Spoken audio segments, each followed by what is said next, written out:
ke titik psikopat atau sosiopat. Serem itu coy. Gak ngerti lagi ya.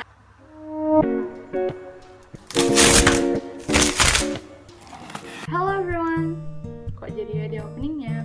Jadi di video kali ini kita bakal bahas tentang suatu topik atau istilah yang sekarang ini lagi marak-maraknya digunakan oleh banyak masyarakat, banyak kelompok, khususnya anak muda untuk melabeli seseorang yang nggak termasuk di dalam kumpulan mereka. Nah, kalian pasti sering banget dengar kata-kata yang satu ini, ansos.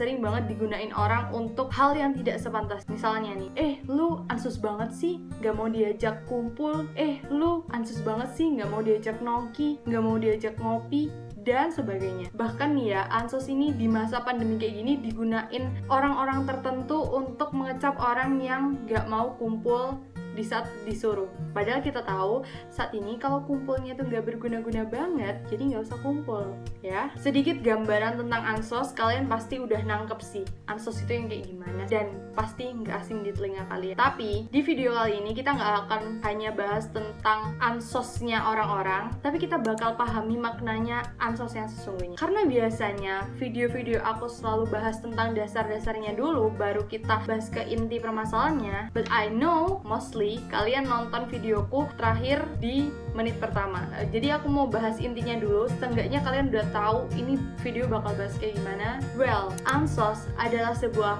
personality disorder. Kaget ya kalian? Aku sendiri kaget. Gampang banget orang ngejudge seseorang punya personality disorder. Nah, kalau kalian kepo, langsung aja kita masuk ke pembahasan.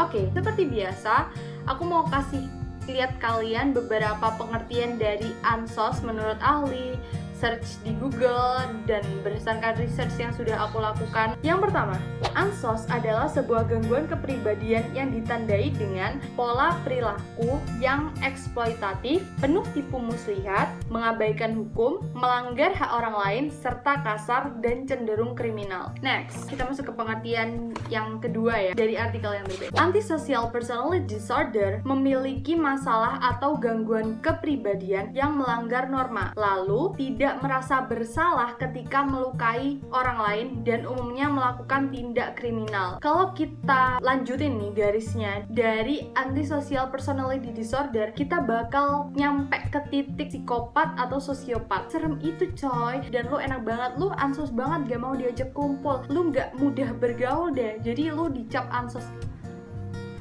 Gak ngerti lagi ya. Oke, dari pengertian yang kedua ini, orang yang memiliki antisocial personality disorder cenderung mereka melihat semua hal itu negatif. Dia nggak bisa percaya sama orang lain, jadi menganggap orang lain itu akan berbuat jahat kepada dia. Jadi dia bakal cemas yang berlebihan, bukan hanya parnoan ya. Jangan kalian bilang orang parnoan, oh antisocial personality disorder. Gak sesederhana itu. Pengertian dari antisosial yang ketiga adalah pengertian menurut ahli, yaitu Sukarlan. Dia mengatakan bahwa antisosial adalah gangguan perilaku yang lebih menekankan pada ketidakmampuan individu untuk mengikuti norma-norma sosial yang ada selama perkembangan remaja dan dewasa. Nah, dari pengertian-pengertian tersebut, kalian bisa punya pemahaman sendiri gimana sih ansos itu. Kalau dari aku sendiri, ansos ini adalah sebuah gangguan kepribadian yang disebabkan riwayat di pola asuhnya dulu atau bagaimana. Akhirnya dia ini benar-benar melihat semua hal itu negatif, orang lain bakal berbuat buruk ke dia. Dari hal yang seperti inilah akhirnya cenderung sangat tidak bisa mengendalikan emosi. Ya, dia nggak bakal merasa bersalah kalau dia melakukan tindak kriminal ke orang lain. Nah, seringkali orang-orang yang dibilang ansos itu sebenarnya mereka mau bilangin introvert, tapi nggak segampang itu juga bilang orang introvert. Seseorang yang introvert bukan orang yang tidak memiliki teman atau dia anti dengan kehidupan sosial. Dia bisa kalau dia mau. Seseorang yang memiliki tipe kepribadian introvert lebih mementingkan kualitas pertemanan atau kualitas hubungan yang dia bangun ketimbang kuantitas. Jadi nih, jangan heran kalau orang introvert dia punya pertemanan yang intim, pertemanan yang itu-itu aja, tapi the quality of the relation itu tinggi banget. Introvert juga cenderung tertutup, jadi nggak gampang tuh membagikan cerita. Satu lagi, introvert lebih senang memperhatikan keadaan di sekitarnya ketimbang dia harus masuk ke dalam lingkaran tersebut. Berbeda dengan antisosial. Antisosial itu melihat segala sesuatu itu dengan pandangan yang negatif dan dia nggak bisa berinteraksi dengan orang lain. Orang dengan antisocial personality disorder juga cenderung tidak mampu untuk mengendalikan emosi. Dengan ciri-ciri tersebut kalian udah bisa nangkep lah kayaknya 1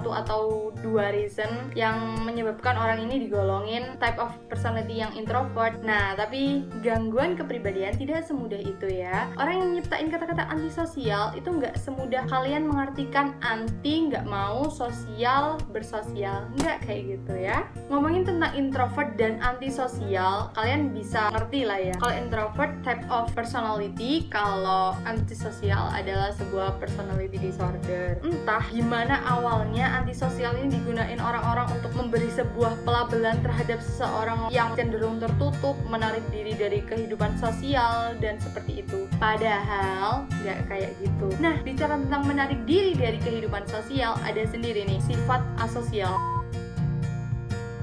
Asosial adalah disfungsi kepribadian yang ditandai dengan sukarela menarik diri dari kehidupan sosial. Sifat asosial ini terlihat pada beberapa orang yang introvert. Karena nggak mau panjang-panjang, aku mau simpulin langsung. So, antisosial adalah sebuah personality disorder. Antisosial, introvert, dan asosial adalah 3 hal yang berbeda juga. Jadi, pandai-pandailah kalian menggunakan kata-kata yang tepat. Jangan kalian udah ngelabelin orang, terus sudah sombong banget tuh kayak, tuh ansos banget sih gitu. Yang kalian labelin tuh orang yang ngerti antisosial tuh kayak gimana. Absurd banget kan temen-temen ya. Intinya kayak gitu. Jadi kalian harus paham dulu kata-kata yang mau kalian ucapin tuh kayak gimana gitu loh ya. Ya meskipun kita juga sama-sama belajar, aku juga belajar, mungkin ada kata-kataku yang salah, tapi ini tuh udah marak banget gitu loh. Penyalahgunaan katanya itu udah universal gitu. Kayak banyak banget orang yang salah dalam menggunakan kata-kata ini gitu loh. Well, I think that's all about my explanation. Terima kasih buat kalian yang masih nonton sampai di detik ini. Dan seperti biasa, terima kasih. Sampai jumpa.